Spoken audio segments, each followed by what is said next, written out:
안녕하세요. 소개받은 아주대학교 사학과 박구병입니다. 제가 말씀드릴 주제는 이제 콜럼버스에 관한 건데요. 여기 이제 우선 목차 페이지를 보시면 콜럼버스의 땡땡, 콜럼버스의 땡땡, 그거 보시면 항해, 발견, 명명, 교환, 은폐 뭐 이런 단어가 나올 겁니다. 주로 이제 이런 단어를 염두에 두시고 제가 이제 드리는 말씀을 쭉 따라오시면 편리하지 않을까. 굳이 얘기하면 가장 중요한 열쇠말, 키워드가 발견, 명명, 교환, 은폐 뭐 이런 단어입니다. 근대라는 낱말이 나오는데요. 근대 그럴 때 이제 아마 콜럼버스의 발견이라고 아주 옛날식으로는 표현을 했고요. 유럽의 팽창 이렇게 표현하기도 하고, 그 다음 르네상스, 또 종교개혁 이런 단어를 들어보셨을 겁니다. 그래서 결국 이제 그러한 어떤 흐름을 통해서 유럽 세계가 지구상의 나머지 부분보다 훨씬 더 발전 속도를 빨리 가져가게 됐거든요. 그래서 경제적으로 부흥하게 됩니다. 뭐 그게 이제 근대의 모습이라고 보셔야 되는데, 그렇게 되면 이제 근대라고 하는 거는 이제 서양이 결국 압도적으로 중요해지는 또는 승리한 시대처럼 보이는데, 결국 맨 마지막에 이제 제가 콜럼버스의 은폐라고 하는 부분은 콜럼버스에 대한 뭐 일방적인 찬사만은 아니고 그런 어떤 콜럼버스의 진출, 항해 또는 더 나아가 이제 침략의 뭐 그런 어떤 분위기도 있는데, 그게 이제 오늘날 우리에게 어떤 교훈을 주는가를 좀 다소 비판적으로 접근하면서 마무리할까 합니다. 자, 널리 알려진 콜럼버스는 뭐 이런 거죠. 최초의 대양 항해자라고 보시면 돼요. 그러니까 보통은 아주 전통적으로 아메리카의 발견자라고 얘기해 왔는데, 엄밀히 얘기하면 그는 1506년에 사망할 때 자기가 유럽인들에게 새로운 땅에 발을 디뎠다라는 사실을 인지하지 못한 채 사망했습니다. 그래야 결국 아메리카라고 부르게 되는데요. 뭐 주로 이제 그 콜럼버스는 카리브해 섬에서 활동을 한 사람이고, 그다음 30년 정도 있다가 이제 에스파니아의 또 다른 정복자 세대가, 후속 세대가 내륙으로 들어와요. 그러면서 이제 그 이후에 아메리카라는 단어가 훨씬 더 유명해지는데, 그 아메리카는 사실 어떤 다른 항해자의 이름과 관련이 있습니다. 성하고 이름하고 관련이 있고요. 아메리고 베스부치라고.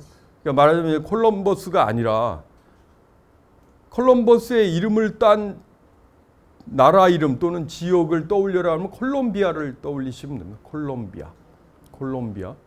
그 나라 이름이 됐잖아요.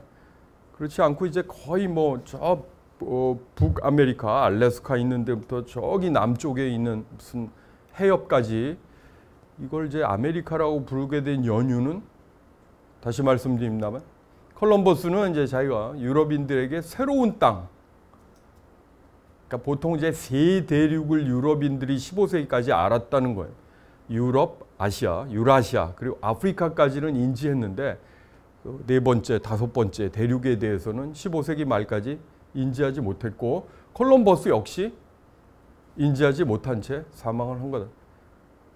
근데 몇 년 뒤에 또 에스파니아의 후원을 받고 아메리고 베스부치라는 사람이 왔는데, 이 지역에 이 사람은 명백히 유럽인들이 모르는 땅에 내가 발을 디뎠다라는 걸 분명히 기록에 남깁니다. 그래서 일기를 잘 쓰셔야 돼요. 그래서 그 일기 때문에 쉽게 얘기해서 그곳이 새로운 곳을 안 첫 번째 사람이 누구냐? 아메리고 베스부치가 된 거고, 그의 이름을 따서 아메리카라고 부르게 된 것이죠. 어쨌든 그래서 아메리카의 발견자, 이건 나중에 좀 이렇게 확대해서 표현을 한 거고, 정확하게 표현을 하자면 최초의 대양 항해를 주도한 사람, 이렇게 이제 보시면 됩니다. 카나리아 제도에서 바하마 제도까지, 이따가 지도를 한번 보여드리겠습니다. 그러니까 바하마는 이제 미국 남쪽, 플로리다의 거의 동쪽이라고 보시면 되고요. 카나리아는 뭐 이제 지금도 에스파니아의 일부인데요. 대서양 항해를 떠나기에 가장 좋은 뭐 출발점 같은 섬입니다. 자, 그 다음에 이제 콜럼버스는 해도 제작자였다고 보시면 됩니다. 당연히 이제 바다를 향해 나가려면 뭔가 이렇게 아무것도 모른 채 나가서는 곤란하겠죠. 바다의 지도를 제작하던 사람이었고 나름대로 이제 과학적인 지식. 왜 이제 예전에 그런 식의 이제 간단한 설명이 있지 않았습니까? 멀리 바다에 나가면 지구가 동그랗지 않고 무슨 정육면체 주사위처럼 돼가지고 뭔가 떨어진 직각으로 떨어지는 지점이 있다. 근데 콜럼버스 시대에는 15세기 말에는 그런 생각은 뭐 이미 더 오래전 생각이 됐습니다. 꽤나 이제 과학적인 지식이 꽤 많이 쌓였던 시기라고 보시면 됩니다. 다만 지구가 뭐 둥근 것은 어느 정도 인지를 하고 있었지만 먼 바다에 나가면 무슨 일이 있을지 아직 경험이 없는 세대. 그렇게 이제 보시면 됩니다. 그렇기 때문에 이제 먼 바다를 향해 나갔다는 거, 그래서 결국 어렵사리 항해에 성공하고 항로를 어쨌든 개척했다는 게 이 사람의 이제 가장 큰 업적이라고 볼 수 있죠. 그것을 뒷받침한 게 저런 뭐 토스카넬리의 지도고, 그 전에 마르코 폴로 같은 사람이 쓴 여행기입니다. 이 동방 견문록. 어디를 간 거죠? 결국 동방 중국을 간 거죠. 이게 아마 이제 책에 보면 원나라, 몽골이 어쨌든 중원을 장악하고 있었던 시기. 그러니까 이제 보시면 13세기에 이제 갔던 이탈리아인이죠. 그다음 뭐 유럽 뭐 다른 이제 뭐 영국계의 존 맨드빌이라는 사람이 있고, 그 사람이 쓴 연대 일종의 여행기가 있는데 그걸 열심히 이제 탐독을 하면서 뭐 경험을 쌓았다는 얘기입니다. 콜럼버스는 한마디로 얘기하면 굉장히 다독가라고 볼 수 있어요. 굉장히 말하면 책을 많이 읽고, 그다음 뭐 굉장히 이제 뭐랄까 모험심이 가득 찬 사람일 뿐 아니라 그걸 뒷받침할 만한 나름대로 정보와 지식이 있었던 사람이라고 보시면 되고요. 또 하나 용기를 내서 어쨌든 가서 자기의 경제적인 이득을 뭐 어쨌든 취한 사람이었기 때문에 오늘날로 얘기하면 벤처 사업가에 해당한다고 볼 수 있어요. 보통 이제 요즘에 벤처라고 하는 거 꽤 많이 익숙하시죠. 이미 그 말이 유행을 타기 시작한 게 한 20년 이상이 됐으니까요. 그러니까 이제 아이디어는 있어요. 쉽게 얘기하면. 생각은 있는데 혹시 자금이 부족할 수 있어요.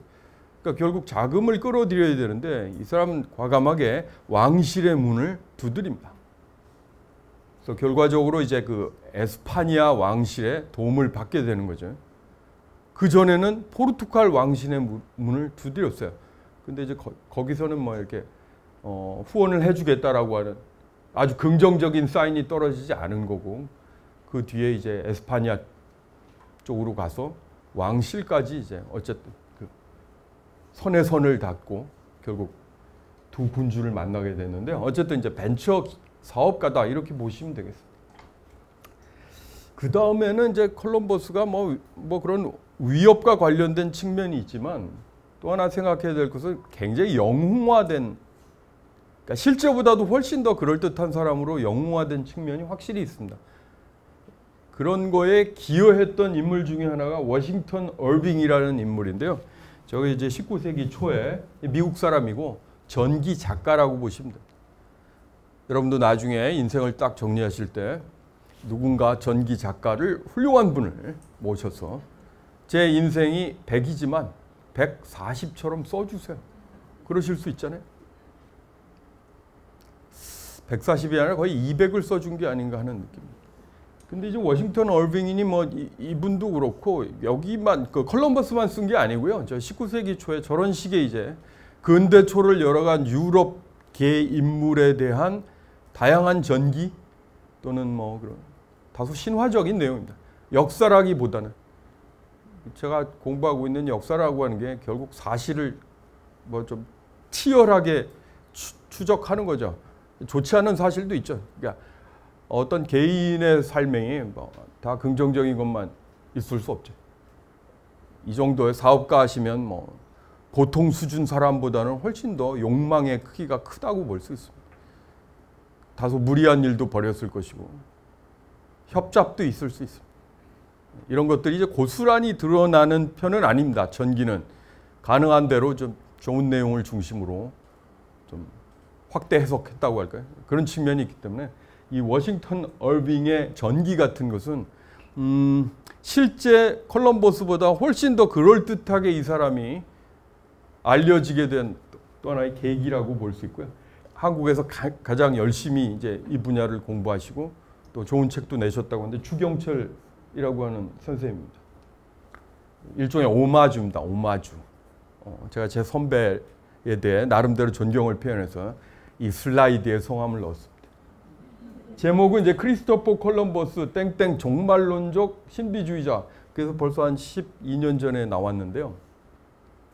종말론적 신비주의자로서 콜럼버스, 이거는 비교적 덜 알려진 부분이라 할까? 아마 여러분도 다른 내용보다는 조금 생소하다 이렇게 느낄 수 있는 대목이라고 봅니다.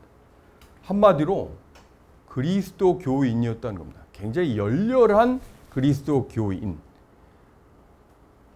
이게 중세 내내 무슨 십자군도 있고 그런데 그 목적이 뭐였느냐 하면은 예루살렘이라고 하는 성지가 이슬람인들, 다른 종교인들에게 장악당하고 있을 때 유럽인들이 어떻게 해요?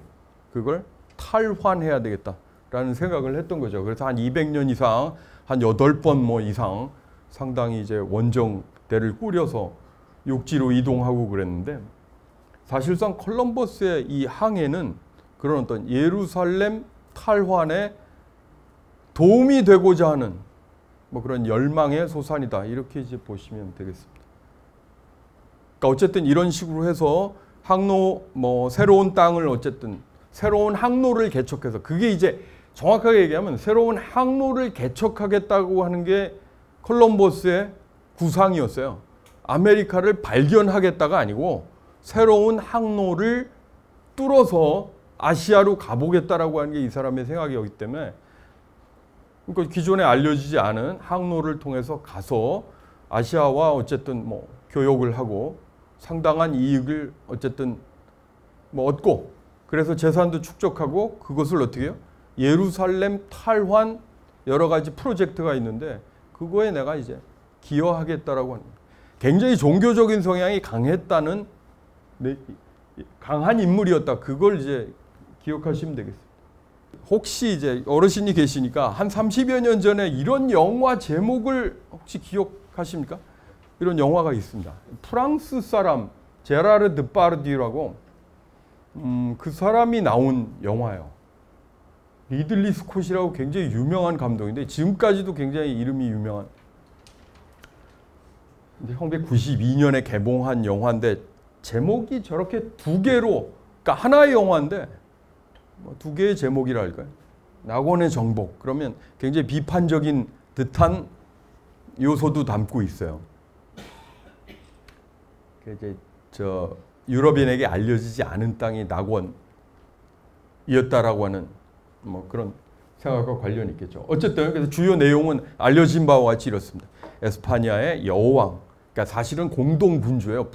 남편 페르난도하고 부인인 이사벨과 공동 군주였고 특히 이제 일종의 외치를 맡았던 사람이 이제 저 부인이었기 때문에 저 사람의 이제 후원을 받고 출항을 해서 유럽인에게 알려지지 않은 땅도 어쨌든 알게 되고 거기에 이제 정착을 하게 되고 뒤에 보시겠지만 콜럼버스 항해 4차례 있었습니다. 저쪽으로 4차례.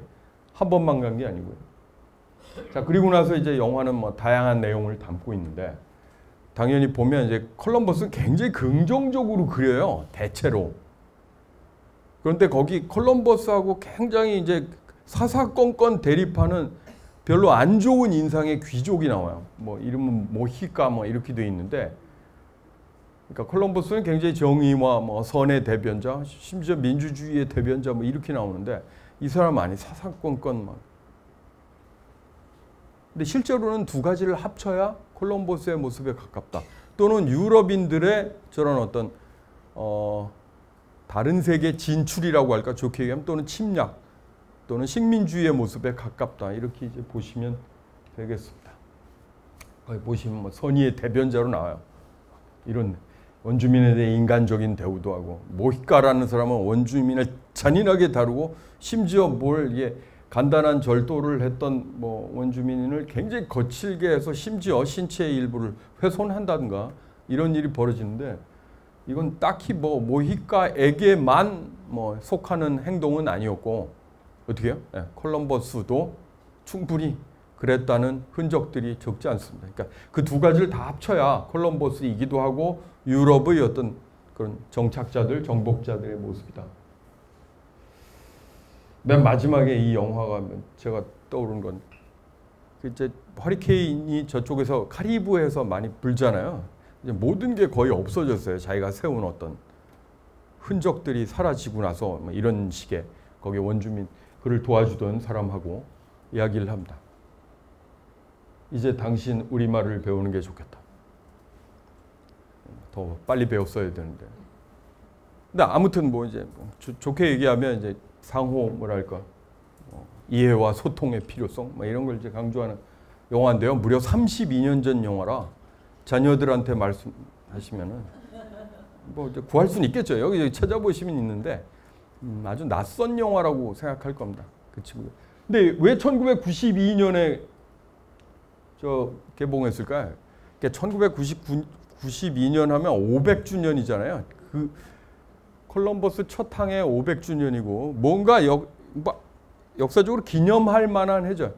근데 400주년까지는 굉장히 긍정 일변도의 평가가 있었다 보시면 되고요.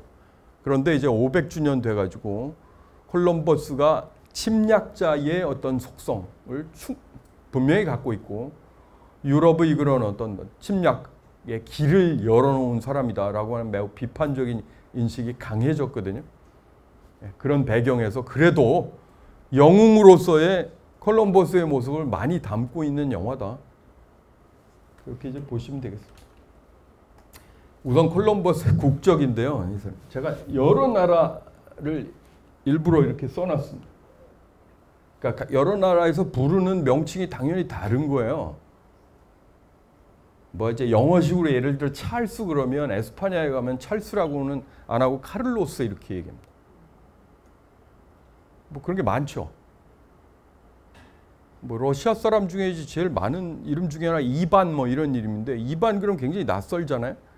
영어식으로 존이에요. 그러니까 요한, 존. 영어 세계에서 존을 이제 러시아 사람들이 이반이라고 얘기할 뿐입니다. 같은 그러니까 이제 그 철자가 다르고 그렇지만 아시겠죠? 그래서 유럽 세계는 뭐 이제 당연한 얘기지만 어떤 사람이 한 나라 말을 잘한다 그러면 이웃 국가 말도 뭐 이렇게 같이 잘할 수 있는 그런 분위기가 되죠. 제가 왜 빨간 거를 여기다가 칠해 놨겠습니까? 주로 에스파냐에서 어떻게 불리느냐가 가장 중요한 대목이죠.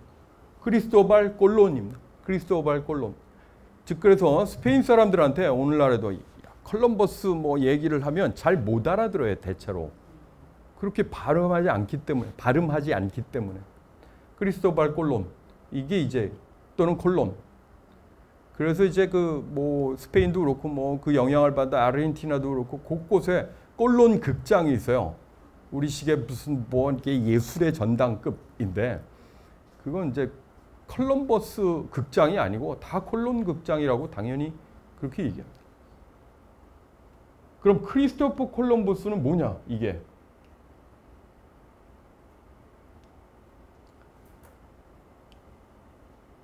이게 이제 영어식 이름에 라틴어식 성을 섞어 쓴 겁니다.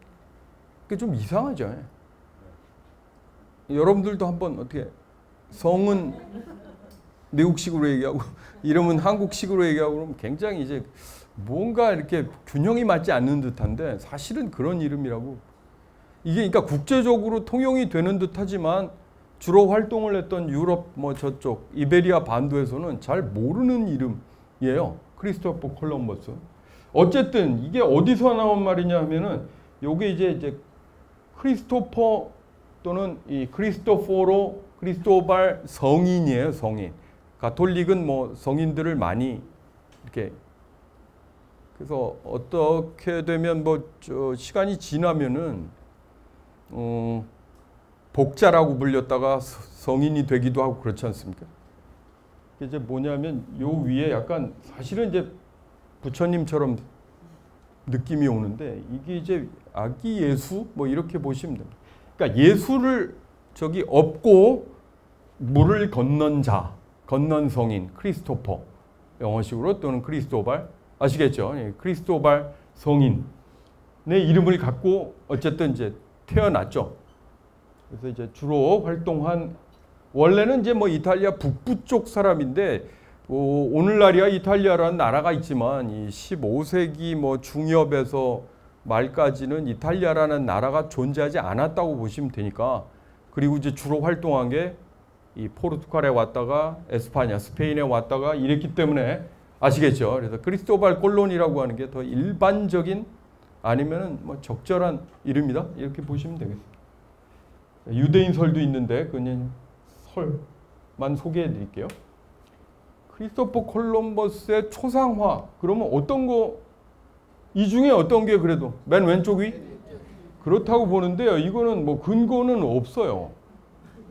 오히려 이게 잘 보시면 저 보세요. 1893년 시카고의 유명한 엑스포 부산이 엑스포 유치해 그걸 이제 1893년에 시카고에서 이제 그 처음이라기보다 대대적으로 유명한 뭐 처음이야 저기 저 영국의 뭐 저 크리스탈 팰리스인가 그쪽에서 했을 거고요. 1893년 엑스포가 굉장히 유명한데 거기에 뭐 이런 콜럼버스 기념 아시겠죠? 1892년 그러면 콜럼버스 항해 400주년의 기념을 해서 또 이제 미국이라고 하는 일종의 이제 신대륙의 가장 대표적인 곳에서 무역 박람회가 열렸는데 무려 71개의 초상화가 출품이 됐다는 거예요.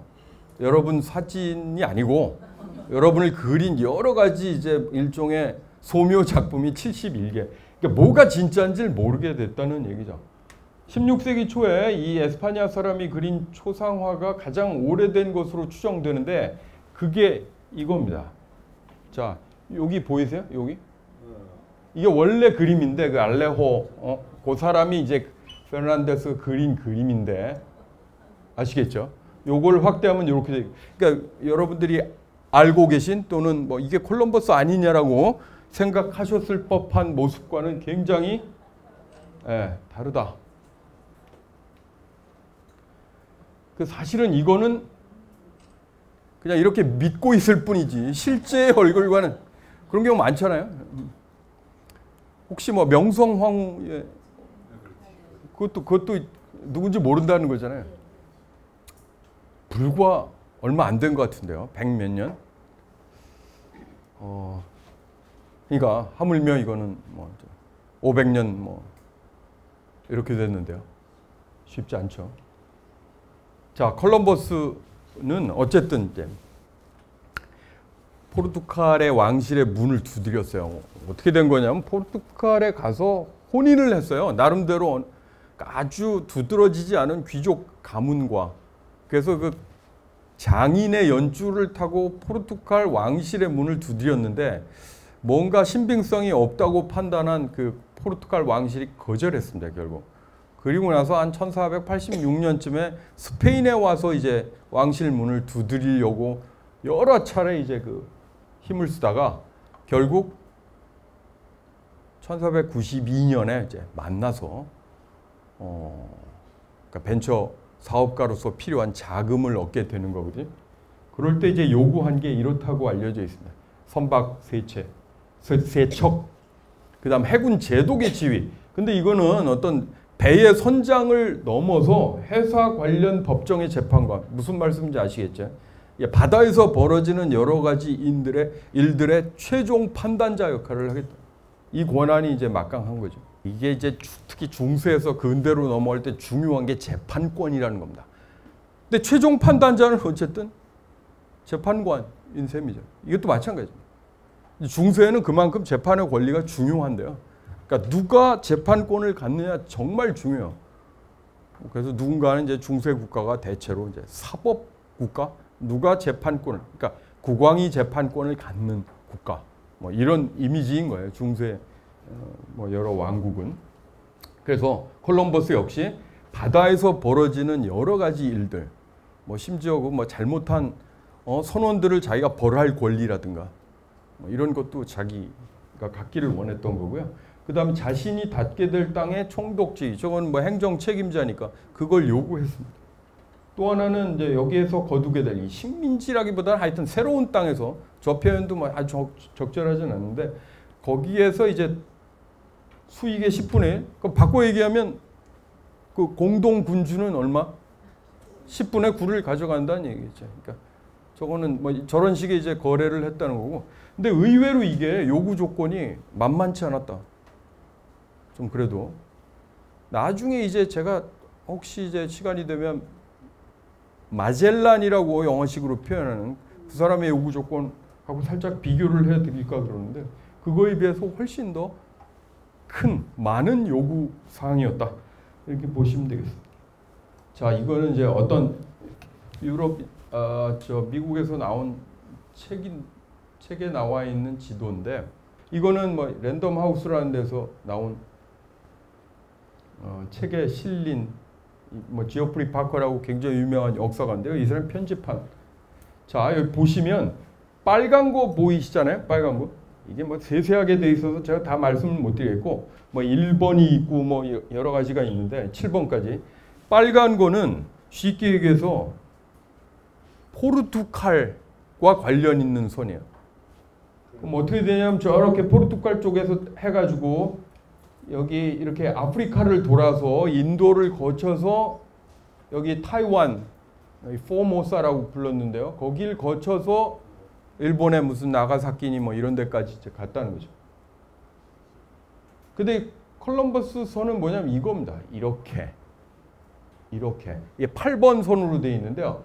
콜럼버스의 뭐 위협 중에 하나는 새로운 항로인데, 기존의 이렇게 아프리카를 돌아서 가는 라인이 아니고 어떻게 해요? 이렇게 서쪽으로, 쉽게 얘기해서 서쪽으로 간 거예요. 그래서 여기 잘 보시면 8번이 아니라 아까 콜럼버스가 몇 차례 항해를 했다고 제가 말씀드렸죠. 4번. 예. 그 뒤로 4번의 선. 그건 나중에 다른 걸 통해서 보여드리겠고요. 여기 이제 15번이 이렇게 있는데, 이거는 보시면 저쪽에서 이렇게 와서 여기서 보시면 15번 선이라는 게 이겁니다. 이렇게 해가지고 이렇게 한 다음에 태평양을 이렇게 와서 필리핀에 왔다가 여기서 이렇게 해서 돌아서 다시 이제 떠난 유럽으로 오는, 이거는 바로 이제 마젤란, 영어식으로 얘기하는 게. 마젤란 그러면 1522년에 물론 그가 끝까지 하진 않았어요. 왜냐면 중간에 이제 사망을 했기 때문에. 근데 어떻게요? 세계 일주. 그의 선단은 세계 일주에 성공을 했노라. 그게 1522년이다. 보통 그렇게 얘기하는. 자, 그래서 이제 그 이외에 뭐 프랑스인들도 뭐 여기 흔적에 있고 그런 선인데요.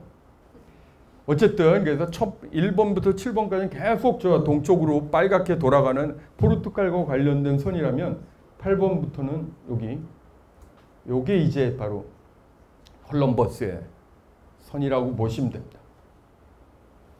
여긴 뭐 굉장히 유럽적인 명칭으로 되어 있죠. 위대한 발견 이렇게 되어 있으니까요. 이건 당연히 유럽 사람들의 시각에서 씁니다. 자, 이게 4차례 항해 이렇게. 당연히 1차 항해가 제일 두려웠을 겁니다. 알려지지 않은 곳으로 가고.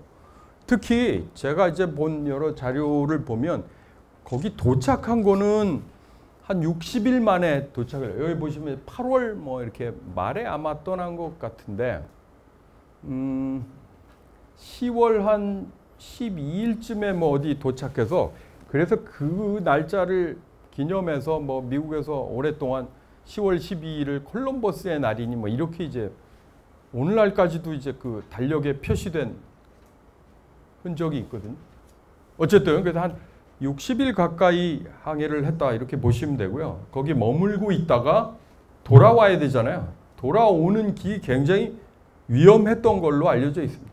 거의 죽을 뻔한.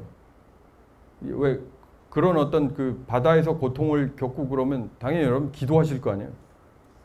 여기 살려주시면 어떻게 하겠다? 진짜 좋은 일도 하고 또 부유해지면 헌금도 많이 하겠다는 얘기를 당연히 했을 겁니다. 그런 어떤 막 생생한 자료 같은 게 있더라고요. 그래서 1차 항해가 결국은 뭐 미지의 땅을 어쨌든 갔다가 돌아오는 거기 때문에 제일 어려웠을 거라고.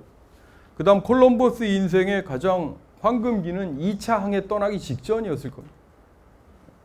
융숭한 대접과 뭐 이런 걸 다 받고. 자, 그 다음 이제 3차의 경우는요. 사실은 이제 거기 머문 시간이 좀 길잖아요. 1년 이상, 뭐 거의 2년 이상 있는데. 그 지역에서 아까 자기가 요구했던 총독의 역할을 담당합니다. 행정 책임자. 그런데 그냥 좀 뭐 행정적인 역량이 부족했던 것인지 보통 그렇게 평가하는 사람도 있고요. 잘 못했대요. 그러니까 행정가로서의 역할, 그러니까 벤처 사업가로서는 뭐 추진력이 있거나 그랬을 수 있는데 행정가는 또 다른 역량이 필요하기도 하죠. 뭐 여러 가지 문제를 조율한다든가 뭐 못해서 결국 3차 때는 보면은 이제 그 왜 수갑을 차고 거의 죄수 비슷한 상태에서 에스파니아로 돌아옵니다. 그러니까 올해 3차는 자기의 어떤 별로 뛰어나지 못한 역량도 보이고 사실 굉장히 수치스러운 상태에서 이제 복귀를 하는. 그러니까 4차 항해는 어떻겠습니까? 뭐 별로 이제 믿으려고 하지 않고요. 저 4차 1502년 이 정도 되면 에스파니아에서 이 콜럼버스만 믿는 게 아니에요. 그러니까 다른 항해자들을 또 나누어서 후원하기 시작합니다. 그 중에 하나가 이제 아메리고 배수 붙이기도 하고 뭐 이렇게 되는 거예요. 그리고 이미 1502년 정도 되면 좀 더 행정적인 능력이 있는 사람을 그 지역 카리브해 섬에 파견해서 아시겠죠? 예. 그런 일들을 벌이고. 그러니까 이제 이 군주라고 하는 존재들이 만만치 않은 거죠. 여러분이 당연히 이제 군주면은 그렇게 하셨을 거예요. 한 우물만 하지 않는, 매우 순진한 분은 그렇게 하시겠지만 이거는 뭐 여러 가지 수를 둬야 되는 사람들이니까. 자, 근데 결과적으로 어쨌든 정리를 하면 이렇게 전 지구적인 연결과 상호 의존의 시대를 개막했다. 그래서 콜럼버스의 항해는 어찌됐든 대양을 통해서 세계를 연결시키는 데 기여했다. 이렇게 보시면 되고요. 다시 한번 강조합니다만 아메리카를 발견했다고는 아주 옛날식 표현이고 새로운 대양 항로를 개척한 인물이다. 이렇게는 얘기하시죠. 자, 이건 뭐 찾아보시면은 이런 게 많아요. 제가 이제 위키미디어라고 이거는 그대로 인용해도 되는 그 거기에서 가져왔는데요. 그러니까 저 색깔로 뭐 파란 거 첫 번째, 빨간 거 두 번째, 뭐 연두색 세 번째 뭐 이렇게 되어 있습니다. 그 세 번째 여기 보시면 요 선이거든요. 조금 다른 거 느끼세요? 자, 혹시 제가 이제 아까 그 항해 출발 그럴 때 물론 이제 에스파니아에서 떠나는데 사실 이제 대양 항로 항해의 시작은 카나리아 섬 뭐 이런 데입니다. 여기까지 내려와요. 이건 뭐 너무나도 잘 알고 있는 항로기 때문에 여기까지 내려와서 여기서 출발하는 거예요. 사실. 이게 여기서 출발하는 게 1, 2, 4고요. 3은 더 내려와서 여기서 출발합니다. 여기 이제 영어식으로 돼 있는데 이게 포르투갈령이에요. 까부베르데라고. 그래서 거기서 공교롭게 베르데라는 게 녹색인데요. 그래서 녹색을 표현한 것 같아요. 하여튼 뭐 이런 식으로 해서 더 남쪽으로 돌아서 왜 그럼 저 남쪽에서 이 사람 출발했을까? 반드시 금을 찾아야 된다라고 하는 그 열망이 저렇게 표현된 거라고. 이게 당시에는 뭐 당연히 과학적인 어떤 기술이 어느 정도, 뭐 지식이 어느 정도는 있지만 또 오늘날 비교해서 좀 모자란 것도 있고 뭐 당연히 그런 시대이지 않습니까? 그러니까 예를 들어 금이 어떤 방식으로 뭐 어느 지역에서 그걸 파야지 금이 나오는지에 대한 뭐 이런 뭐 굳이 얘기하면 과학적 지식이랄까? 그게 오늘날하고는 차이가 났던 것 같아요. 그러니까 좀 더 예를 들어 이제 온도가 높은 곳, 더운 곳에 금이 묻혀 있을 확률이 높다라는 생각을 굉장히 강하게 갖고 있었기 때문에 아예 더 뭐 적도 부분까지 내려왔다고 봐요. 그게 이제 3차고요. 근데 3차는 아까도 말씀드렸지만 저런 식으로 해가지고 찾았는데 금이 잘 안 보였다는 거예요. 아주 뭐 일부 소량만 나오고 그러다가 어떻게 해요? 행정적인 뭐 역량이 모자란 것만 드러나고 그래서 결국은 좋지 않은 상태에서 귀환하고 이런 항해인데요. 아무튼 4차례 아시겠죠? 근데 이제 그 제일 잘 나가는 건 2차였는데 아무튼 그 다음에 이제 콜럼버스가 포르투갈 왕실의 문을 두드렸을 때 그 정보를 포르투갈에서는 흔쾌히 받아들이진 않았던 것 같아요. 그래서 이제 반응이 미적지근하니까 이제 바로 이웃 국가로 이제 와서 한 6년의 공을 들입니다.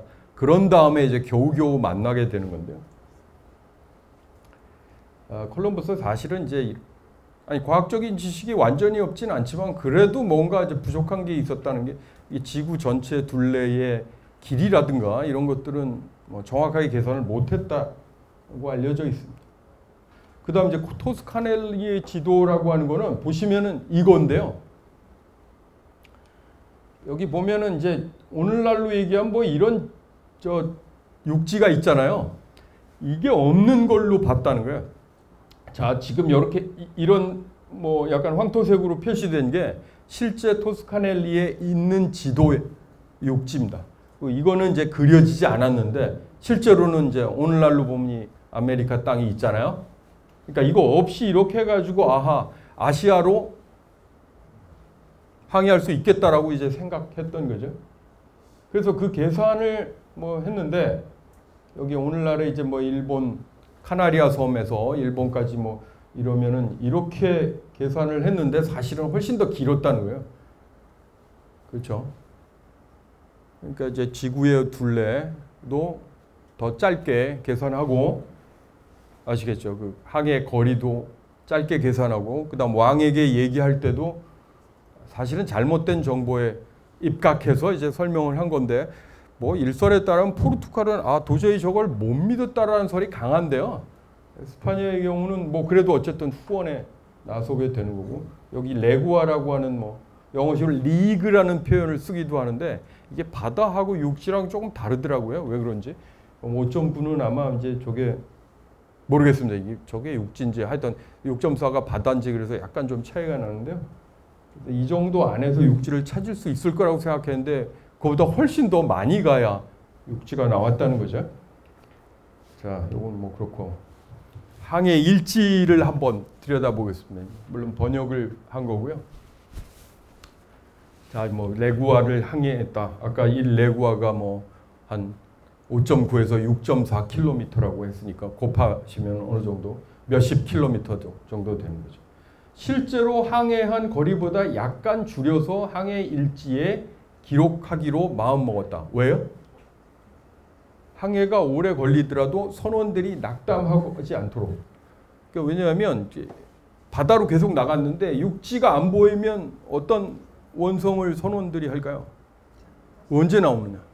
너의 계산은 정확하냐? 계속 그걸 묻겠죠. 그래서 줄였다는 거예요. 근데 물론 이런 대목을 나중에 어떻게 해석할까를 두고 뭐 논란은 있습니다. 저게 콜럼버스가 일부러 저런 거다 또는 뭐 무지해서 사실 잘못 계산한 거다 여러 가지 설이 있었는데요. 최근에는 저렇게 일부러 줄였다라고 하는 게 그래도 이제 좀 더 정설이 아닌가. 그러니까 아무래도 이제 선원들이 여러 가지 이제 그 반발 있고 뭔가 이제 조바심도 내고 당연히 그랬을 겁니다. 왜냐하면 그 콜럼버스만 벤처 사업가가 아니라 선원들도 역시 그런 마음이 있었거든요. 빨리 도착해서 뭔가 이렇게 돈이 될 만한 것들을 이제 많이 얻고 싶었겠죠. 자, 그 다음에 보면 뭐 비슷한 내용처럼 됐어요. 41 레구아 실제로는 저랬는데 좀 줄여가지고 기록했다는 얘기고요. 오늘은 뭐 이러고 산들바람이 어떻고 마치 안달루시아에 이러고 뭐 제가 왜 안달루시아에 빨갛게 이렇게 여러분도 글을 쓰시거나 뭐 특히 일기 쓰시면은 낯선 곳에 가셨어요. 그럼 그걸 어떤 식으로 이제 그 묘사하세요? 익숙한 곳. 내 고향 부산, 내 뭐 앞바다의 뭐 경치와 같다라든가. 이게 실제로 얼마나 같은지는 모르지만 그렇게 쓰실 확률이 높죠. 안달루시아는 뭐 스페인 가보신 분 많겠지만 남쪽 뭐 세비야도 있고 뭐 그라나다도 있고 한 동네고요. 굉장히 더운. 물론 이제 뭐 한국보다 전반적으로 습기가 없다고는 얘기하는데요. 굉장히 덥더라고요. 아무튼 그래서 항해 여정이 길어지면 당연히 불평을 늘어놓잖아요. 그러니까 곳곳에 보면은 이제 항해 일제 불평을 어떻게 잠재울까? 너 요번에도 뭐 그 선원들이 참지 못하고 콜럼버스에게 항의를 강력하게 해서 당신이 뭐 조금만 더 참고 가자고 그랬는데 오늘 안 나오면 진짜 너 어떻게 해버려? 이렇게 그렇죠. 다 물어내 뭐 이런 방식의 상황이었던 것 같아요. 자, 이건 그 어떤 사람의 판화 작품인데 여기 1621년으로 되어 있습니다. 뭐 이게 라틴어식인데 이게 콜럼버스의 항해를 묘사한 뭐 콜럼버스 항해의 출발을 묘사한 그림이다 이렇게 되어 있어요. 혹시 여기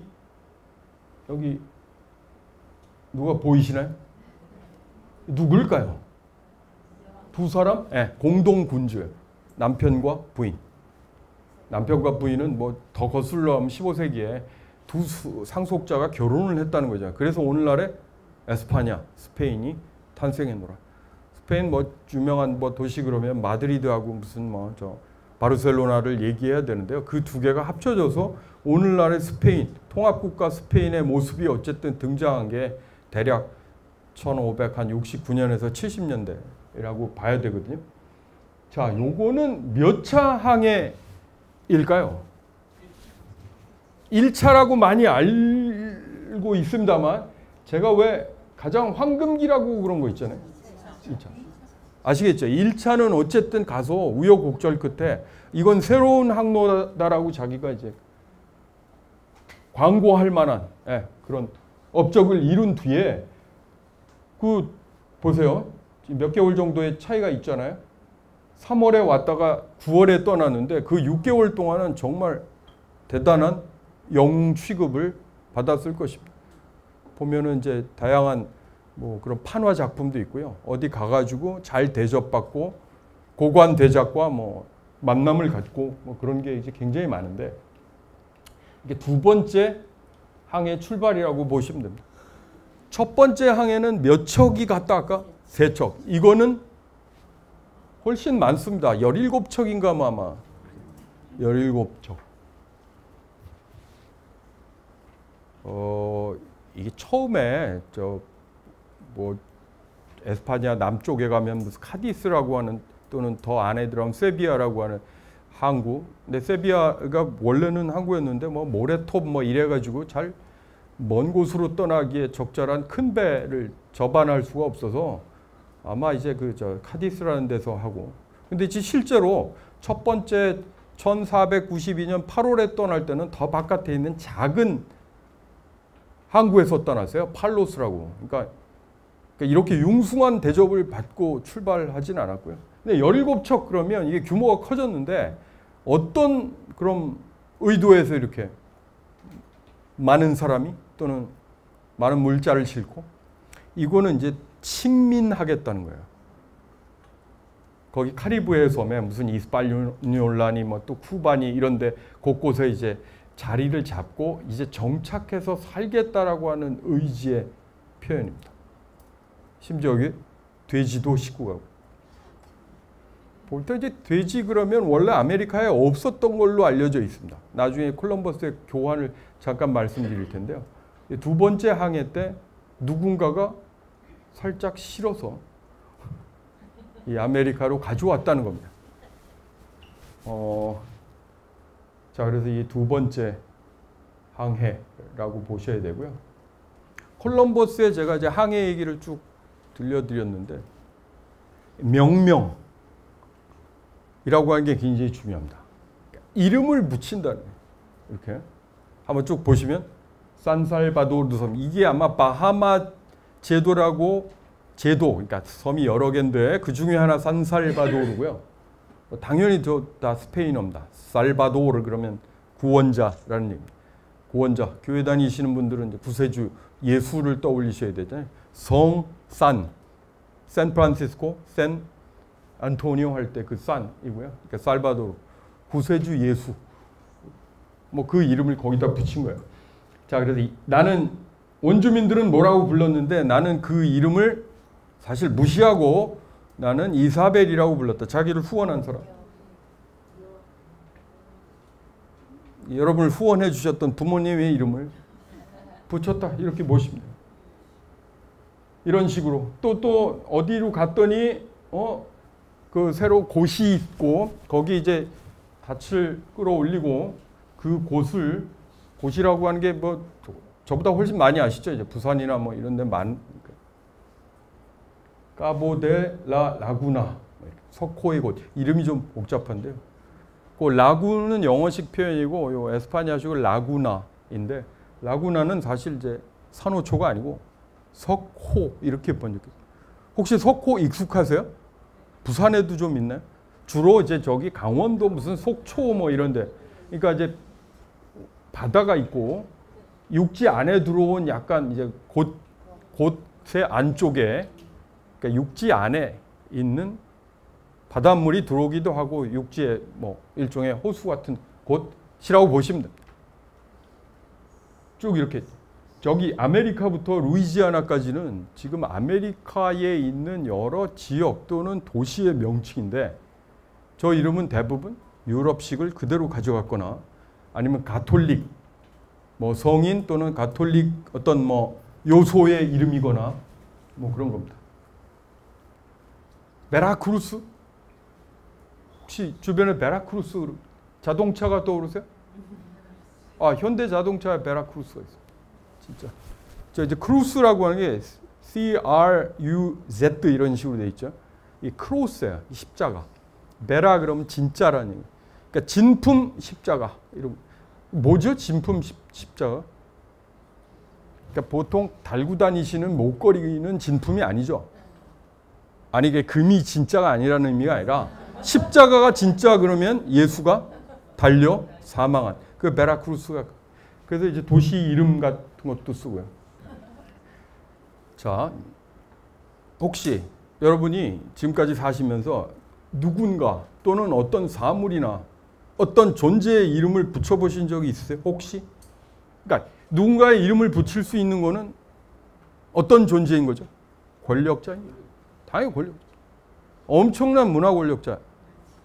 문화 권력이 뭐 BTS 이런 의미가 아니라 사실은 누군가의 존재를 규정할 수 있는 힘, 즉 이름을 붙일 수 있는 뭐 그것도 하나의 문화 권력의 한 뭐 요소나 부분이라고 볼 수 있는데요. 그래도 이제 뭐 예를 들어 요즘 반려견이라고 하는데 반려견의 이름을 붙일 수 있는 그것도 상당한 권력자예요. 여러 사람들의 의견이 다를 때 나의 의견을 관철시킬 수 있다.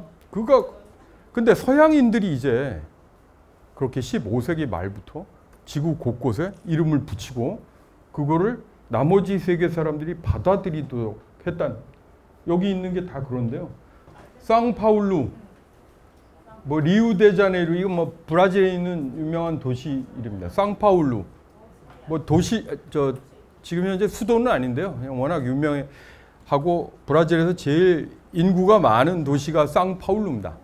상파울루. 이게 이제 영어식으로 하면 세인트 폴이에요. 아시겠죠? 사도 바울이에요. 교회 다니시는 분들은 사도 바울을 한 번쯤 세인트 폴. 미국에도 그 도시가 있어요. 세인트 폴이. 뭐 미네아폴리스, 세인트 폴. 그 거의 쌍둥이 도시처럼 붙어 있다고 해서 부산 분들은 다 롯데 자이언츠 응원하시죠? 아니 저 서울 사람이긴 합니다만 특별히 선호하는 팀은 없는데 LG 트윈스 뭐 이러잖아요. 그러니까 사실은 저기 미국에 있는 그 야구팀 중에 미네소타 트윈스가 있는데 그 왜 트윈스냐면 그 미네아폴리스하고 세인트 폴이 거의 같은 크기인데 붙어 있어요, 사실. 그래서 트윈시티 그런 의미에서 나와. 그 세인트 폴 뭐 그렇고요. 저걸 이제 포르투갈식으로 한 게 상파울루고요. 프랑스 말로도 생볼이라고 당연히. 혹시 생볼 어디서 들어보신 적 없어요? 요즘에는 별로 이제 그 학교의 이름이 왜 가끔 여기 부산에 부니엘도 있고 광주에 소피아도 있고 이게 어디에서 온 학교 이름이죠? 가톨릭? 네. 아시겠죠? 생볼 역시 마찬가지예요. 뭐 이제 이런 식으로. 그다음 예를 들어 이제 산티아고 이건 순례길도 가시고 그러잖아요. 이거는 뭐 곳곳에 있어요. 그러니까 칠레 수도도 산티아고, 뭐 쿠바의 어떤 도시도 산티아고, 그걸 구분하려고 산티아고 데 칠레, 칠레 산티아고, 또는 산티아고 데 쿠바, 쿠바의 산티아고, 그렇게 구분해서 부르기도 하고요. 스페인의 에스파냐의 산티아고 가는 길이 있잖아요. 그 좀 더 길게 얘기하시면 산티아고 데 콤포스텔라. 이게 좀 길죠. 쉽게 얘기해서 산티아고도 예수의 제자 야고보의 이름. 그게 이제 디에고라고도 얘기되고, 그래서 샌디에고 아시겠죠? 샌디에고, 산티아고 사실은 같은 계열의 말입니다. 산티아고 아시겠죠? 이것도 산하고 띠아고를 붙인 거예요. 그러니까 샌디에고, 산티아고가 다르지 않습니다. 그러니까 야고보의 도시. 콤포스텔라 그것도 마찬가지고요. 그러니까 쉽게 얘기해서 그 산티아고는 동네마다 있는 일입니다. 동네마다 성인 이름을 붙였다. 혹시 이제 여러분 세대에서 익숙한 남성 이름은 무엇인가요? 동네마다 있을 법한 철수, 야, 그런 거죠. 부산의 철수, 뭐 기장의 철수, 영도의 철수 하듯이 곳곳에 있는 일입니다. 보시면 됩니다. 밑에 있는 뭐 이런 거는 이거는 영국 왕의 이름을 딴, 뭐 루이지애나 그러면 프랑스 왕의 이름을 딴. 버지니아는 엘리자베스 1세, 이른바 처녀 군주라고 알려져 있죠. 알려져 있어요. 아순시온, 이게 뭐 굉장히 낯설지만 이걸 이제 영어식으로 바꾸면 assumption이고요. assumption이라고 하는 게 이제 영어 단어를 찾아보면 개념 또는 개념이 아니라 추측하다, 추정하다 이렇게 돼 있어요. 근데 어떤 생각과 관련이 있습니다. 결국 생각. 그런데 어쨌든 이 assumption이 또 가톨릭에서는 어떤 뜻이냐면 성모 마리아의 승천이에요. 혹시 뭐 저기 성당 다니시면 성모 마리아 승천 기념 축일 8월 15일 맞습니다. 그러니까 전 세계적으로 곳곳에 저기 라틴 아메리카에 가면 8월 15일은 거의 국경일이라고 보셔야 돼서 그 휴일입니다. 뭐 그렇게 돼 있거든요. 자, 뭐 그렇다. 지금 이거는 라틴 아메리카 여러 지역의 이름 뭐 이런 건데요. 원주민의 이름을 붙인 곳도 있지만 대부분 어떻게 해요? 에스파니아인 또는 가톨릭적인 요소를, 뭐 예를 들어 부에노스아이레스, good air, 뭐 공기가 좋다는 얘기. 아르헨티나, 저 아흐장 그래가지고 은이에요. 그러니까 쉽게 은나라입니다. 물론 이제 중국의 은나라하고는 한자가 다르죠. 한자가 다릅니다. 마지막으로 혹시 어떤 나라에 아까 이제 콜롬비아, 이 베네수엘라는 이게 뭘까요? 유럽의 베네치아라는 도시와 관련된 이 에콰도르는 이게요. 여기 적도가 지나가요. 이게 스페인어로 적도란 뜻입니다. 아프리카에도 적도, 기니 뭐 이런 똑같아요. 그러니까 이 나라 이름이 적도가 지나가서 아시겠죠? 그걸 에스파냐 식으로 읽은 거예요. 자, 그런 이름이 적지 않다. 마지막으로 산토 도밍고. 뭐 여기 도미니카 공화국의 수도가 산토 도밍고고. 산토 도밍고. 일요일이란 뜻, 도밍고. 그래서 이제 그 성일요일 뭐 이렇게 성주일 이렇게 보시면 되고요. 자, 이거 뭐 여러분이 잘 아시는 이제 뭐 난파 문학 뭐 유럽 사람들이 가다가 배가 다 하여튼 박살이 나서 무인도에 살면서 거기 적응 생활을 해야 되는데 어떻게 원주민을 처음 만나게 됐어요. 근데 그 원주민의 이름을 뭐라고 불렀을까요? 로빈슨 크루소가 프라이데이라고 불렀어요. 왜요? 아시겠죠? 혹시 강아지 이름 붙여보신 분 뭐라고 붙이셨어요? 순돌이? 그 이유가 있으실 거예요. 순하게 커라. 이런. 둔하게 크지 않으면 큰일 날 만한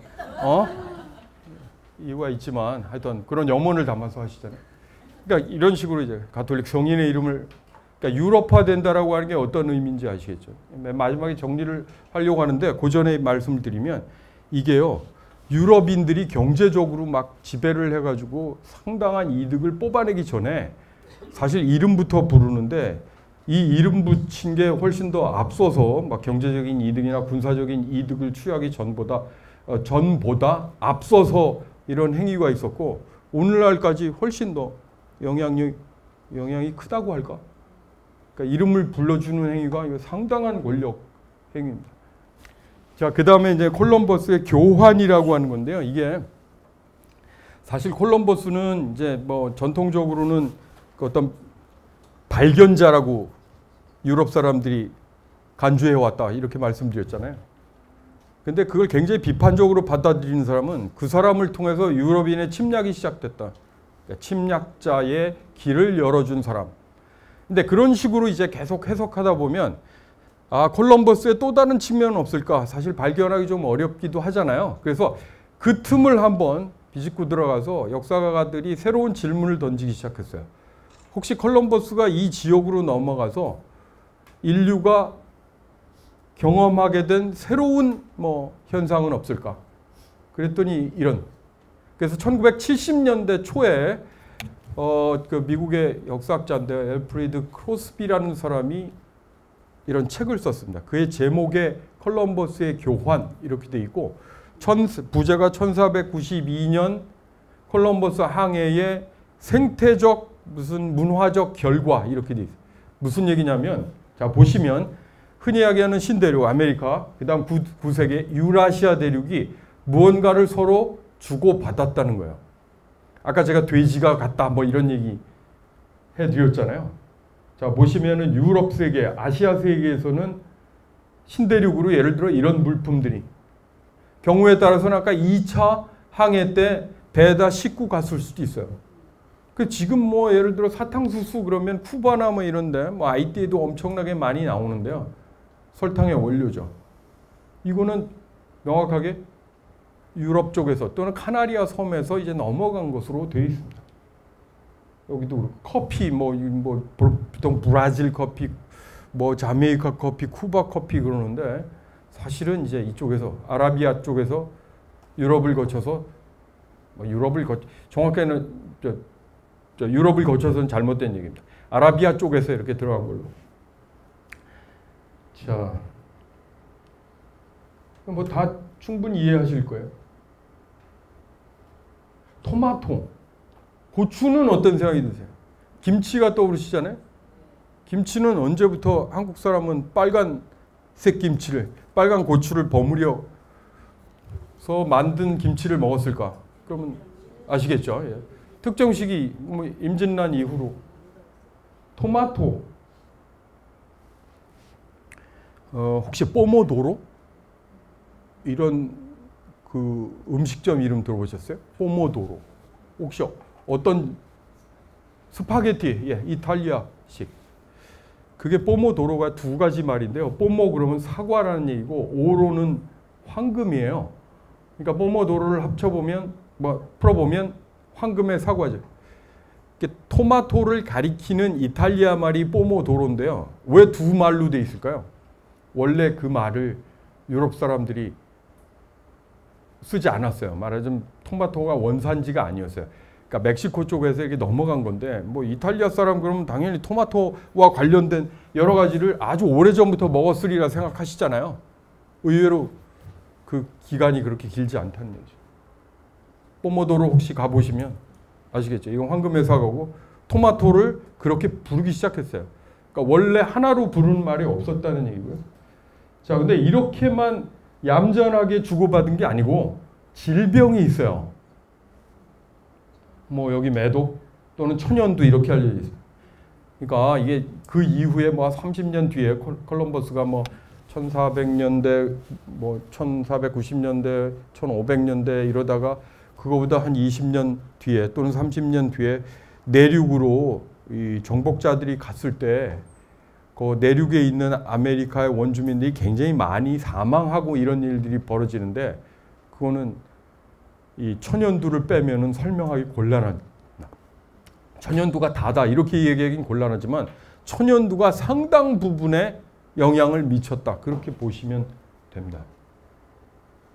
자, 그런데 사람들이 유럽인들이 저 아메리카로 가가지고 아메리카의 여러 곳을 이제 사실 정복하기 시작하는데 유럽인들이 막강한 힘을 발휘하게 되는 거죠. 그런데 이 엘프리드 크로스비라는 사람의 표현에 따르면 1550년경에는 신세계의 즉 아메리카의 동식물계가 유럽화되었대요. 이게 무슨 말일까요? 아메리카에 있는 나무하고 예를 들어 거기 있는 동물 있잖아요. 그게 원래 아메리카 원산이 많이 사라지고 대신 유럽에서 간 외래종이 그 지역을 뒤덮기 시작했다는 거예요. 뭐예요? 유럽에서 온 모든 것, 인간뿐 아니라 동식물도 강했다는 얘기일까요? 뭐 여러 가지죠. 그러니까 그렇게 외래종이 굉장히 강력하게 영향을 미쳐서 1550년경에 그러니까 16세기 중엽에 아메리카의 동식물계가 외래종이 훨씬 더 두드러지게 됐다. 이런 뭐 연구들을 이제 내놓았죠. 그다음 이런 콜럼버스 교환의 가장 뚜렷한 결과는 제가 볼 때 인종적인 뭐 한마디로 혼혈이 많아져. 유럽인들도 가고 또 그 원주민들과 어쨌든 이제 혼혈 현상이 빚어지고 문화적인 혼성이 생기고. 자, 이거는 뭐 이게 뭐 어디서 이렇게 나온 겁니다. 이런 것들이 유럽으로 가고 이것 이렇게 가고. 콜럼비안 익스체인지 또는 콜럼버스의 교환을 쳐보시면 아시겠죠? 뭐 굉장히 흥미로운 뭐 생태의 역사랄까? 뭐 이런 거죠. 자, 이건 뭐 이제 16세기에 그 오늘날의 이제 멕시코 지역의 원주민들이 천연두에 걸려서 고생하는 모습을 뭐 판화 뭐 이렇게 만들고 피렌체 고문서는 이게 결국 돌아 이제 이탈리아 피렌체에 가서 보관 중이어서 이렇게 이제 붙었습니다. 이것도 이제 위키미디어 이런 데서 그냥 다 누구나 저작권 문제 없이 보실 수 있는 거라. 그다음 아까 매독이라고 하는 질병이 있었잖아요. 매독이라고 하는 질병이 16세기 뭐 중엽에 유럽에서 많이 발병하기 시작하는데 그 질병이 발생하니까 사람들이 그 질병을 뭐라고 부를 거 아니에요. 한번 불러오세요. 계속 이탈리아 사람은 뭐라고 부르고 영국인들은 뭐라고 부르고 결국 이게 뭘까요? 누구를 비난하는 걸까요? 이웃 국가죠. 더 정확하게 얘기하면 방향으로 서쪽 국가를 지목하고 있어요. 서쪽에서 왔다. 계속 가다 보면 어떻게 해요? 아메리카에서 넘어왔다는 거예요. 아시겠죠? 계속 명확하게 보면 서쪽 국가예요. 심지어 이제 뭐 광동이 어떻고 무슨 당창이 어떻고 희한해. 일본에서는 저걸 당창으로 불렀대요. 그러니까 당나라 그러면은 사실은 당나라는 예전에 있었던 나라잖아요. 근데 당은 하여튼 중국을 지칭하는 표현이에요.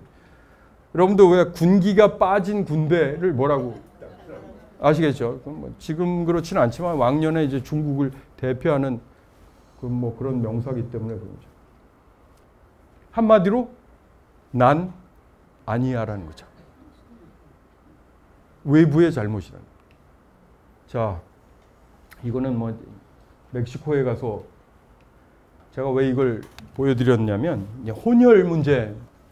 그러니까 지구상에서 가장 혼혈인이 많은 나라가 어딜까요? 그러면 이런 멕시코라든가 브라질을 떠올려 보시면 됩니다. 멕시코 인구 한 1억 2천 되는데요. 6천만 명 이상, 한 7천만 명 정도가 이제 혼혈인이라고 봐야 돼요. 그러니까 한국의 인구의 대한민국의 인구보다 더 많은 사람들이 혼혈인이라고 보시면 되고요. 왜냐하면 그 혼혈의 역사가 어쨌든 길잖아요. 처음부터 아주 적극적으로 뭐 원주민하고 유럽인들을 만나서 살게 하지는 않았어요. 그럼에도 불구하고 오랜 세월 흐르다 보니 이제 오늘날 이제 멕시코에 있는 어떤 지역에 있는 뭐 이건데요. 뭐 이거를 이제 옮겨보면 보통 1521년에 그 멕시코에 있는 아스테카인들이 에스파니아 정복자들에게 무릎을 꿇었다고 표현을 해요. 그런데 이렇게 또 표현하고 있습니다. 그거는 승리도 아니고 패배도 아니다. 그러니까 패배의 관점에서는 이렇게 막 얘기할 수도 있을 것 같아요. 우리가 진 게 아니다. 뭐다? 사실은 이제 이런 고통스러운 메스티소의 탄생, 즉 혼혈인이 탄생하는 시작이다. 이렇게 얘기하고 있습니다. 그러니까 에스파니아인들이 들어와서 멕시코 뭐 지역 옛날 이름 지역을 정복했는데 그걸 뭐라고 표현할까? 이 사람들이 이렇게 기억하고 있어. 혼혈의 탄생. 근데 고통스러운 이런 말을 하고 있습니다. 자, 뭐 제가 좀 전에 가져온 게 뜰라텔롤코라고 이제 발음이 좀 쉽지 않은데요. 이제 원주민 지명이에요. 뜰라텔롤코. 거기에 있는 광장인데요. 그 광장을 세문화 광장이라고 얘기하는데요. 세 가지 문화가 섞여 있다 또는 함께 존재한다. 그런 의미예요. 세 가지를 한번 찾아보세요. 우선 요거 뭐 16세기 이후로 뭐 이제 가톨릭 성당에 뭐 이거 아마 가보면 역시 이것도 산티아고 뭐 이런 이름이 붙어 있습니다. 동네마다 있으니까 이거는 특별할 거는 없어요. 사실은 성인의 이름이긴 합니다. 요거는요. 이게 뭐 재단과 관련 있지 않을까 뭐 이런. 그리고 또 하나는 뭐죠?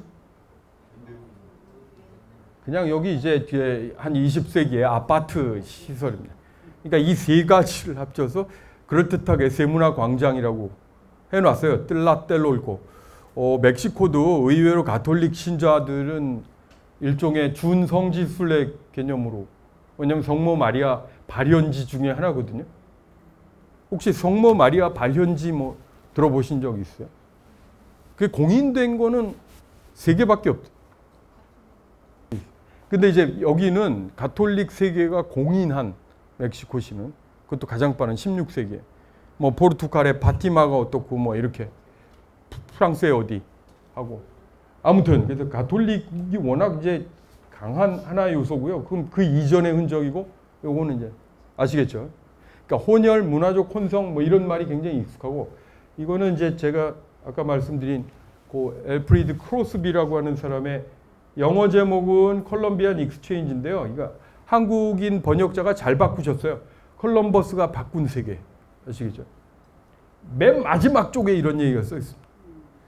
이 얘기는 한번 이렇게 쭉 보시면 빨리 보시면 예전보다 콜럼버스의 그 교환 이후에 훨씬 더 유전자 풀이 축소됐다는 얘기예요. 그러니까 예를 들어 환경이니 생태니 이런 거 고려하시는 분들은 어떻게 해요? 주변에 다양한 종이 사라지고 있다 이런 얘기 많이 들어보셨죠?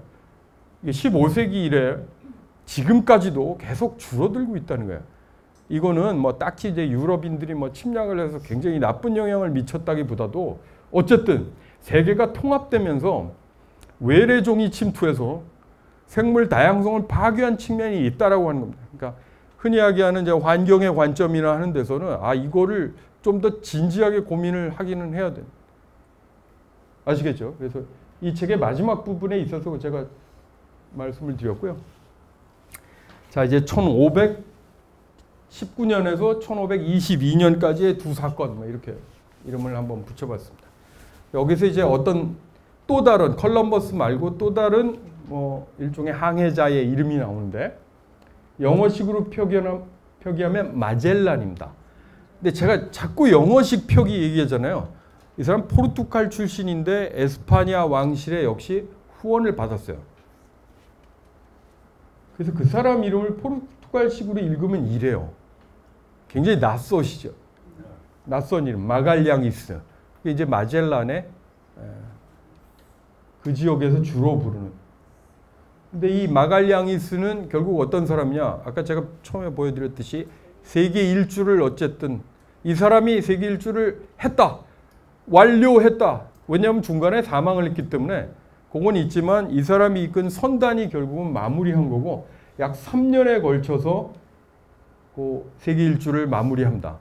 근데 1519년에서 1522년이 또 뭐냐면은 이제 주로 이제 그 콜럼버스가 자리를 잡았던 지역은 어디냐면 카리브해 지역의 쿠바나 뭐 이런 섬이에요. 이스파니올라나 섬 지역이에요. 아메리카 본토로 오지 않았어요, 아직. 근데 한 30년이 지나서 아메리카 본토로 들어옵니다. 이때 또 아까 말씀드린 그 천연두가 훨씬 더 큰 위력을 발휘하고 이런 거고요. 아까 왜 뭐 저 원주민이 뭐 고열에 시달리면서 그게 1570년대라고 말씀드렸잖아요. 그러니까 상당히 유럽인들이 와서 원주민들이 1600년까지 굉장히 인구가 줄어들어요. 뭐 심지어 3분의 2가 줄어들었네, 뭐 2분의 1이 줄어들었네, 그죠? 그러니까 여러분 인생에 그런 경험을 안 해보셨죠? 같이 어저께까지 살고 계시다가 마을에 절반이 뭐 질병에 사망을 하는 경우. 그러니까 이제 이거 경험한 사람의 경우는 상당히 끔찍한 트라우마겠죠. 아무튼 그래서 제가 여기서 이제 말씀드리려는 건 이제부터는 16세기 초부터는 서서히 이제 식민 시대라 할까? 에스파냐 이제 제국이 뭐 이걸 영어식으로 얘기하면 스페인입니다. 근데 제가 에스파냐를 일부러 고집하는 이유는 어떻게 해요? 거기서 부르는 이름이니까. 콜럼버스도 가능한 한 뭐 콜론이라고 하고 싶은데 워낙에 낯설게 느끼시니까 마젤란도 마갈량이스 그러고 싶은데 낯서니까 그냥 같이 말씀드리는 거고요. 이렇게 지사를 파견해서 관리를 파견해서 이제 통치하려고 하는 거예요. 통상원을 설치한다. 이게 요즘으로 얘기하면 무역 대표부 같은 거라고 보십니다. 그러니까 이제 결국 목적은 뭐냐면 이제 항로를 만들고 거기 교역로를 만들고 그 다음에 교역을 통한 수입을 누가요? 왕실 또는 에스파냐 정부가 직접 관리하겠다는 거예요. 자, 지금도 마찬가지죠. 외부에서 들어오는 물품에 대해서는 뭐 관세를 매기거나 아니면 뭐 협정에 따라 무관세를 하기도 하는데 그렇지 않고 신고 안 하고 들어오면 밀수죠. 이게 이제 계속 밀수가 많아져요, 결국은. 그래서 16세기 초에 어쨌든 뭐 정부, 왕실로서는 뭐가 핵심이냐면 이 애써 만든 항로를 통해서 교역의 이익을 독점하려는 경향이 있죠. 유명한 통상원이라고 하는 그 일종의 오늘날의 무역 대표부가 굉장히 일찍 세비야가 그런 도시입니다. 보시면은 세비야가 덥다고만 말씀드렸는데 자 그래도 대서양 쪽으로 나가기 좋은 예전에는 뭐 큰 배가 들어왔는데 거기 뭐 모래톱이 쌓이기 시작해서 생각보다 큰 배가 못 들어오는 걸로 돼 있는데 보면은 이제 강하고 또 바다하고 연결되는 세비야. 혹시 뭐 세비야 가보신 분들은 에스파니아 광장 그래서 굉장히 유명한 또 그런 장소도 있고 하죠. 자, 자 마갈량이스 대항해 시대의 정점을 장식했다 이렇게 표현할 수 있습니다. 그러니까 한 바퀴 돌았다라고 하는 게 굉장히 중요한 지금 콜럼버스로 시작한 약 30년간의 흐름을 이제 어느 정도 그 절정이 순간에 도달했다 이렇게 얘기할 수 있습니다. 콜럼버스 첫 항해 30년 후라고 볼 수 있습니다. 30년 지나서 이제 한 바퀴 돌았다는 얘기고요. 이때부터 서서히 멕시코를 어쨌든 장악해 나가기 시작하면서 에스파니아의 어떤 제국으로서의 영토가 차차 넓어지기 시작하는 시대입니다. 그래서 이 시기에 이 마갈량이스라고 하는 사람의 세계 일주와 더불어 이 에르난도 코르테스의 멕시코 뭐 침입이라고 할까 또는 정복 요걸 이제 같이 얘기해야 되는데 제가 이제 괄호를 쳤잖아요. 그러니까 보통 에르난도라고 하는 거는 이제 저 사람 자기가 직접 쓴 글에는 다 저렇게 나와 있는데 뭐 알려지기로는 또 에르난으로 알려져 있어요. 그래서 이름조차도 사실은 좀 합의된 표기가 아니다 그렇게 볼 수 있는데 하여튼 이 사람도 원래 쿠바에 주로 있다가 그 섬이에요. 제가 이제 그 적절한 지도가 없는데 저기 뭐 이제 깐쿤이라고 이제 젊은 사람들 멕시코로 신혼여행을 가기도 하고 그러는데요. 그게 멕시코의 거의 동부 쪽에 있거든요. 카리브해 쪽에. 거기는 멕시코 중앙 중심부하고 가까운 게 아니고 쿠바 쪽하고 훨씬 가깝습니다. 그러니까 굳이 얘기하면 생활권으로 얘기하면 남의 나라지만 요즘으로는 훨씬 그쪽에 가깝다. 그래서 쿠바 쪽에 있던 요 코르테스가 쿠바 총독의 명령을 어기고 본토로 들어왔어요. 그게 이제 저 멕시코 뭐 정복의 시작 같은 겁니다. 아무튼 그래서 이것도 뭐 여러 가지 신화적인 요소도 있고 사실을 알기 어려운 대목인데요. 왜냐하면 아주 신화적인 인식에 따르면 뭐 400명도 안 되는데 뭐 거의 1000만 명이 넘는 뭐 멕시코인들을 이기고 정복했다 이렇게 얘기하는데 이거에 대해서는 뭐 사실은 여러분이나 뭐 전문 역사가나 큰 차이가 없다고 봅니다. 거의 아까 신화적인 역사 말씀드렸잖아요. 어떤 사람 때문에 콜럼버스가 더 그럴듯한 사람이 된 것처럼 계속 16세기, 17세기, 18세기 거쳐오면서 실제 코르테스보다 훨씬 더 그럴듯한 코르테스가 만들어졌어요. 그래서 우리는 그걸 이제 받아들이고 있는 거고. 한번 보세요. 여러분이 이제 거기 갔어요. 자, 여기 쿠바 총독의 명령을 어기고 사실은 배반을 해가지고 들어가지 말아야 되는데 들어갔어요. 들어가서 어쨌든 세월이 흘러서 뭔가 거기서 업적을 이루어요. 그리고 자기가 보고서를 씁니다. 에르난 코르테스가 보고서를 해서 당시에 스페인 왕에게 보냈는데 그게 이제 유럽에 남아서 굉장히 널리 알려지게 됐거든요. 자기의 어떤 업적을 부풀려서 그럴듯하게 왕이시여 내게 이제 도움을 주시면 여기는 이제 다 이제 왕의 아까 왜 콜럼버스의 경우도 10분의 1은 자기가 갖고 10분의 9는 왕에게 주겠다고 했잖아요. 이런 식으로 보고서를 해서 보냅니다. 그게 이제 유럽에서 어쨌든 원본이 돼가지고 그 뒤에 아, 이 사람이 엄청난 일을 했네 그러고 계속 이제 덧붙여서 실제로 요즘에 와서 냉정하게 보면 이 사람이 정말 어느 정도의 위협을 이룬 건지 정말 천연두가 얼마나 큰 역할을 했는지 근데 이제 재밌는 거는 왜 유럽인들은 천연두에 많이 고통을 받지 않았을까요? 역시 면역력하고 그러니까 이제 우리가 갖고 있는 이 숨이라고 하는 게 얼마나 면역력이 나쁜 사람에게는 치명적인 무기가 될 수 있는지 사실 잘 과학적으로 정립이 안 된 시기니까요. 그런 거. 그 다음에 뭐 거기 멕시코인들이 똘똘 뭉쳐서 싸운 사람들이 아니에요. 이 당시에 에스파니아인들에게 약간이라도 도움을 준 원주민들이 적지 않아요. 이 사람들은 다 멕시코인의 관점에서는 어때요? 다 배신자입니까? 지역별로 이해관계가 달라요. 그러니까 쉽게 얘기해서 에스파니아인이나 아니면 우리하고 다른 부족이나 다 남이에요. 경우에 따라서는 그 멕시코 중부에 있는 아스테카에게 굉장히 고통을 받던 주변의 부족들은 이게 뭐 신무기를 갖고 온 사람들을 어떻게 해요? 우리의 동맹자로 삼아서 뭔가 우리의 이득을 더 많이 크게 하고 싶다라는 생각을 했겠죠. 이런 게 막 작용을 했다는 거죠. 자, 그래서 여기 에스파니아 정복자들을 이 부족들과 함께 뭐 이렇게 아시겠죠?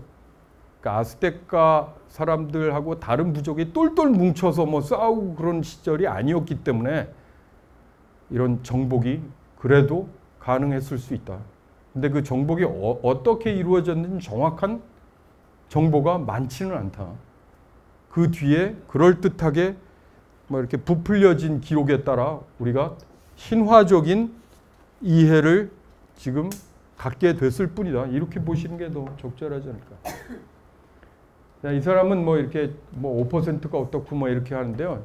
그 콜럼버스의 요구사항에 비해서는 약소한 수준으로 알려져 있습니다. 아시다시피 이제 중간에 또 이렇게 사망을 하고요. 결국 이 마갈량이스가 죽은 다음에도 남은 배 3척이 있었는데 그게 이제 한 바퀴를 돌아서 이 몰루카라는 거는 인도네시아 부근에 있는 향료, 뭐 향신료 지역인데요. 거길 돌아서 저기 에스파니아까지 이제 갔다는 거죠. 한 3년 정도 걸렸다는 얘기고요. 그래서 저 마갈량이스의 이 세계 일주라고 부를 만한 사건하고 본토로 침입해서 어쨌든 에스파니아의 영토를 그러니까 해외 영토를 넓히는 일종의 식민 활동이 거의 비슷한 시기에 이제 발생했다. 제가 발견이라고 이제 이건 아주 전통적인 표현이라고 말씀드렸잖아요. 그러니까 아주 유럽식으로 얘기하면 발견이에요. 근데 이제 그 지역에 있는 뭐 원주민의 후손이라든가 그 사람들이 굳이 받아들일 필요는 없는 단어인 거죠.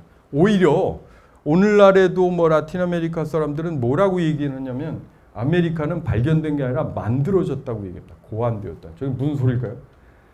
자, 이 사람은 이렇게 이 사람이 이제 그 멕시코인인데요. 또는 멕시코계 미국인인데 1958년에 이런 글을 썼어요. 인벤션, 영어식으로 인벤션. 아메리카의 창안, 고안, 발명 이렇게 보죠. 이게 뭐냐면 아메리카는 유럽 사람들의 상상으로 만들었다는 가장 대표적인 사례가 아까 유럽식 이름이에요. 뭐라고 이름을 붙이고 유럽식 공간으로 만든 거예요.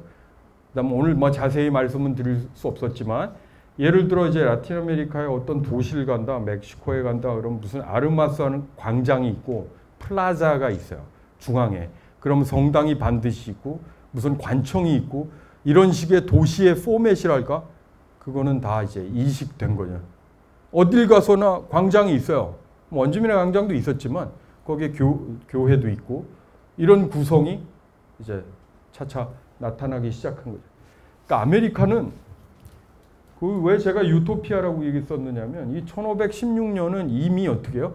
아메리고 베스부치가 이 지역이 새로운 지역이다라고 하는 거를 알게 된 이후에요. 유토피아 그러면 이 세상에 없는 곳이라는 의미를 지니고 있다. 그런데 이 토마스 모어라고 하는 영국 사람이 뭐 르네상스를 대표하는 작품 중에 하나인 뭐 이 유토피아를 썼다. 지구상엔 없는데 혹은 유럽에는 없는데 더 정확하게 얘기하면 유럽에는 없는데 지구상 어딘가에 있을 수 있어요. 혹시 아메리카에? 이렇게 상상하기 시작했다는 거예요. 아시겠죠? 유럽에는 없지만 지구상 어디에 있을 수 있는 곳, 뭐 그걸 이제 그리기 시작했고 더 나아가 유토피아를 보면 이상사회니까 지구상에 없는데 어떻게 해요? 천상에 있을 수도 있고 아니면 우리의 상상 속에 있고 아시겠죠? 유토피아는 그런 식으로 이제 만들어 나간 측면이 있는데 그거하고 똑같이 어떻게 해요? 에스파냐인들이 또는 그 후속 유럽 다른 국가 사람들이 이 지역에 가서 명명도 유럽식으로 하고 유럽식 도시를 만들고 물론 이제 원주민들이 있는 농촌의 모든 곳을 그렇게 바꾸진 않아도 핵심적인 도시들을 그렇게 바꿔나가기 시작합니다. 그리고 이 엔리케 두셀은 아르헨티나의 철학자인데요. 이분이 1492년 뭐 이런 타자의 은폐 좀 어렵게 돼 있는데 이게 1992년에 이런 책을 썼어요. 다시 말씀드립니다만 1992년은 콜럼버스 항해 500주년. 그러니까 400주년에 비해서 훨씬 더 비판적인 생각이 많아졌을 때요. 콜럼버스는 침략자라고도 이야기하기도 하고 이 은폐는 무슨 소리일까요? 자, 콜럼버스는 새로운 땅을 발견했다고 하는데 사실 발견한 게 아니라 있는 사람을 안 보이게 만들었다. 뭐 예를 들어 원주민이 있고 뭐가 있고 그 지역 그래서 그 지역은 어떻게 그런 속성으로 기억되는 게 아니라 다 지우고 유럽식 공간으로 만들어졌다는 거예요. 그러니까 아주 철저하게 비판을 한 셈입니다.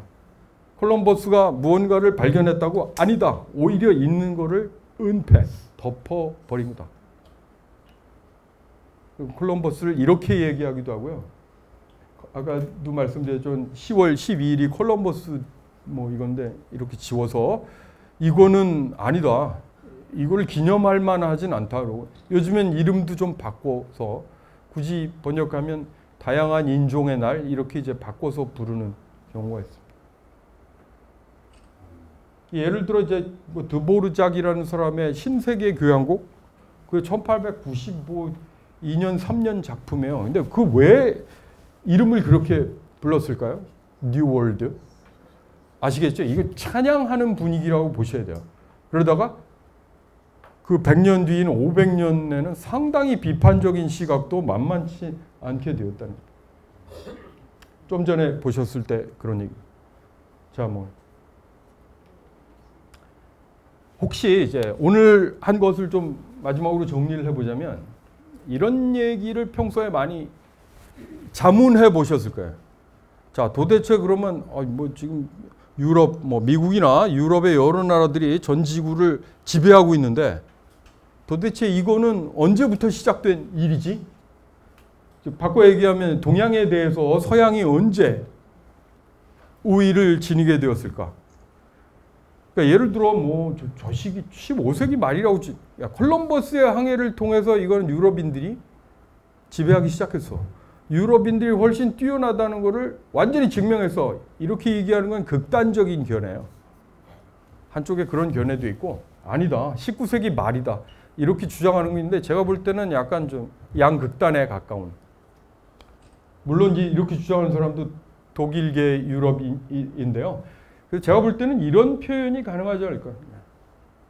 오늘 이제 그 말씀 드리려고 하는 마지막 결론은 16세기 초에서 18세기 말까지 대양을 통해 두 세계가 연결되었다. 그 안에서 격돌하기도 하고 경쟁한다. 그러니까 누가 우위라고 할 수 없다. 중국이 왜 영국에게, 그러니까 청나라가 완전히 이제 영국에게 박살이 났다고 하는 게 아편 전쟁이죠. 그게 1839년에서 40년대, 그러니까 두 번이 있었는데 첫 번째 아편 전쟁이 그때예요. 1830년대 말 40년대 초. 그 이전에 이미 이제 서양의 우위가 사실은 드러났다고 봐야 되는데, 자, 그러면 하여튼 그 이전에 한 200년을 어떻게 표현하는 게 좋을까? 대양을 통해 연결이 돼서 서로 격돌하는 시간. 여기에서 누구의 우위를 얘기하는 건 뭐 각자의 뭐 증거에 따라 그럴 수는 있는데 그게 일반적인 견해가 되기는 좀 어렵지 않느냐. 오늘 소개해드린 콜럼버스가 뭐 유럽의 여러 가지 과학이나 군사기술의 우위를 바로 보여주는 게 아니고 그런 길을 열어놓은, 아시겠죠? 그리고 결국 그가 항로를 어쨌든 개척을 해서 결과적으로 서로 알지 못하던 세계가 연결되기 시작했다. 그렇게 이해하시는 게 가장 적절한. 그리고 제가 빨간 거로 썼는데요. 유럽 중심적인 세계 인식의 확산. 이거는 유럽의 경제적, 군사적 우위보다 시기적으로 앞서. 무슨 말씀이냐면 명칭을 부르기 시작한 게 15세기 말 16세기 초예요. 다시 말씀드립니다만 이때는 유럽이 경제적, 군사적으로 중국보다 압도했다라고 얘기할 수 없는 시기예요. 다만 그렇게 부르기 시작했는데 그 영향력은 상당히 오래 간다. 오늘날까지 가고 있다. 명명의 권한이라고 하는 게 사실 막강한 겁니다. 오늘날까지도. 18세기까지는 대양을 통해 연결돼서 서로 이제 격돌하기 시작했다. 그러니까 이런 질문을 던지시기 좋아해요. 서양이 언제부터 우위였지? 그럼 이 18세기 말에서 19세기 초를 한번 들여다봐야 서양이 왜 말하자면 다른 지역보다 좀 발전 속도가 빨랐는지를 좀 더 잘 알 수 있어. 이렇게 답하시면 적절하지 않을까. 맨 마지막에 뭐 근대 초 이래 즉 뭐 한 6세기, 7세기부터 유럽인들의 세계 인식이 어떠냐면, 자, 혹시 서양의 반대 개념 그러면 동양이라고 생각하시잖아요. 웨스트의 반대와 이스트 이렇게 생각하실 수 있지만 일단은 아니고. 무슨 말장난인가요? 웨스트, 레스트. 그게 뭐냐면 서양인들이 이렇게 생각하기 시작했다는 거예요. 서양과 나머지 세계. 그러니까 이런 인식이 이제 거의 전 지구에 받아들여져요. 뭐 중국이 이제 부상을 해서 어떤 식으로 바뀌어 나갈지는 잘 모르겠으나 기본적으로 아직까지 흔히 근대라고 하는 지금 한 500년 정도 된 시기잖아요. 사실 서양인들은 세상을 이렇게 바라보려고 했던 거고, 경우에 따라서는 아시아에 있는 사람들도 이런 서양인의 인식을 적극적으로 받아들여서 서양과 비서양으로 나눠서 보고 그러실 수 있어요. 근데 이제 앞으로 어떻게 변화할지 또는 뭐 다른 생각이 있을지 좀 지켜봐야 될 거고요. 경청해 주셔서 감사하고요. 예, 건강하시기 바랍니다. 예.